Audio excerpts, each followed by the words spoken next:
নাহলে তোমরা ছাত্র, আও মুত্তাবিয়ান, আর নাহলে তোমরা তাদের পেরোবি করো, তাদের চলাফেরা তাদের সাথে উঠা বসা করো, আও মুহিব্বান, আর না হয় তাদের ঘরে তোমরা ভালোবাসো।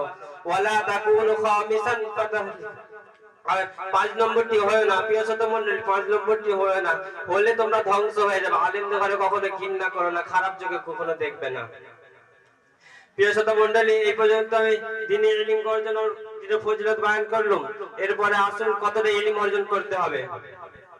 এর জবাবে হুজুর সাল্লাল্লাহু আলাইহি সাল্লাম বলেন, হুকুকুল্লাহ আর হুকুকুল ইবাদ।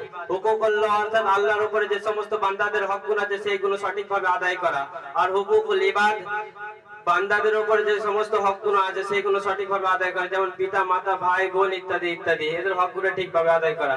বিশেষত আসুন এবার কোরআন ও হাদিসের আলোকে দুই ভাগে ভাগ করা হয়েছে। একটি হলো প্রাথমিক ইলম আর একটা উচ্চ পর্যায়ের ইলম। প্রাথমিক ইলম হলো যেমন প্রত্যেক মুসলমান নর নারীর করে এই ইলম অর্জন করা ফরজ আইন। কেউ যদি না এই ইলম অর্জন করে সে গুনাহগার হবে। যেমন যার উপরে হজ ফরজ তার জন্য হজের মশলাটাও জানা ফরজ, যার জন্য রোজা ফরজ তার জন্য রোজার মশলাটাও জানা ফরজ, যার জন্য যাকাত ফরজ তার জন্য যাকাতের মশলাটাও জানা ফরজ। মোট কথা যার উপরে যে জিনিসটা ফরজ আছে সেই ব্যাপারে ইলম অর্জন করা ফরজ, না হলে সে গুনাহগার হবে। আর দ্বিতীয় হলো উচ্চ পর্যায়ের ইলম, যেটা কোরআন ও হাদিসের গভীর জ্ঞান অর্জন করে। এটা সবার পক্ষে সম্ভব হয় না, এর জন্য কঠিন পরিশ্রমের প্রয়োজন হয়, তাই তো এটাকে ফরজে কিফায়া করা হয়েছে, গোটা উম্মতের জন্য একজন এটা ফরজে কিফায়া করা হয়েছে। তারপরে আজ আফসোসের বিষয় হলো প্রিয় শ্রোতা মণ্ডলী, যে জাতির গ্রন্থে প্রথম আয়াত পড়ার নির্দেশ দেওয়া হলো, সেই জাতি আজ পড়াশোনার বিষয়ে গাফিল। আজ 90% মুসলমান ইলমের প্রতি জ্ঞান রাখে, ইসলামের প্রতি প্রাথমিক জ্ঞান রাখে না। ইলমের প্রতি জ্ঞান রাখে না। আর জেনারেল শিক্ষার দিক থেকেও আমরা অনেকেই পিছিয়ে আছি।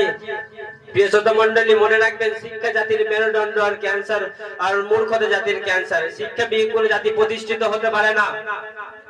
শিক্ষা বিহীন কোনো জাতি, তাই তো হুজুর সাল্লাল্লাহু আলাইহি ওয়াসাল্লাম ইলম অর্জন করার বহুত ফজিলত বয়ান করেছেন।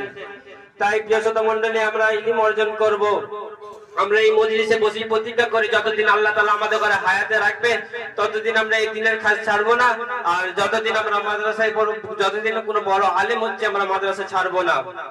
পরিশেষে দোয়া করি আমরা শোনার থেকে বলার থেকে বেশি বেশি আমল করার তৌফিক দান। এই বলে আমার সংক্ষিপ্ত বক্তব্য শেষ করলাম। ওয়াখিরু দাওয়ানা আলহামদুলিল্লাহি রাব্বিল আলামিন।